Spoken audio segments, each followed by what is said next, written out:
But anyway, the point is, it just really got me thinking about what we can do to make sure that everyone has the same rights, and it doesn't necessarily hinge on marriage. I think if we get caught up on the marriage thing, then we're going to lose out on the opportunity that we have to actually get these rights for people who are gays and lesbians. She was talking about a lot of states that actually have some of these things in place, and for instance, she was talking about how the state of Idaho has this thing in place. It's actually a hospital registry where you fill out a set of forms that says basically, these are the people that I want to be able to visit me if I am hospitalized in an emergency situation. And literally, like, the computer has their names and their pictures or something like that, and it's some sort of visitation registry that they have created that has nothing to do with marriage. Because let's face it, why should it? Like, why should your spouse be the one? Like, I mean, I think a lot of people would agree that they wouldn't want their spouse to be the one to visit them in the hospital. They wouldn't necessarily want their spouse to be the one making the decisions about them in a sort of situation where they had to decide about whether to, whether to take someone off of a life support system. So, or also financial decisions, things like that. I think, why is that in marriage? And she talked a lot about how in the 1950s there was this, the whole baby boomer thing, and how, like, all these rights became sort of intertwined with marriage, and now culturally we think of them as part of marriage. We think of, right of survivorship, or we think of healthcare, or we think of hospital visitation, or adoption or custody. All these things, we think of them as properties of marriage, when really marriage has absolutely nothing to do with them. They're actually rights of partnership that should be there for anyone who chooses to be a partner with someone who can meet certain stipulations, or certain certain ways of proving that they're really partners.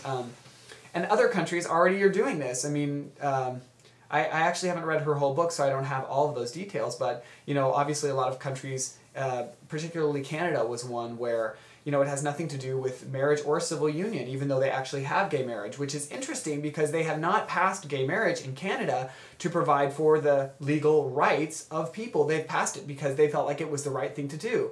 And what did she say? I wrote it down. It was something like, it offends our conscience. Hold on. I'm going to find this. I'm going to find this on my iPhone. Okay. She says, Advanced Healthcare Directory, that's what it's called. Idaho and 5 to 7 other states, medical decisions made by the person you would choose, not by anything to do with marriage. Marriage is not the fix for this. So we don't need to be married to our, same-sex partner in order to give them the right to visit us in the hospital. There should be something that has to do with, hospital registry, this Advanced Healthcare Directory, which is already in place in several U.S. states. Then she was talking about how we need to unhook the benefits of marriage from marriage. Health decisions, issues of dependency, and financial support are not intrinsically connected to marriage in any way. This was a right-wing movement based on discriminating ideals. And she also talked about how there was a huge distinction placed between a child who was born in wedlock and a child born out of wedlock, and that it was a way to discriminate against people who were not legally married. And why is someone who was born out of wedlock, somehow, legally less entitled to certain rights? But that is the way it was in the United States until pretty recently. And then she says, this was the quote from the Canada thing. It offends our dignity to force people to marry for rights. I thought that was really, really powerful. Why should I have to be married in order to have rights of partnership? I should be able to be with someone without having to do something, especially something like marriage, which has now become so tied in with religion.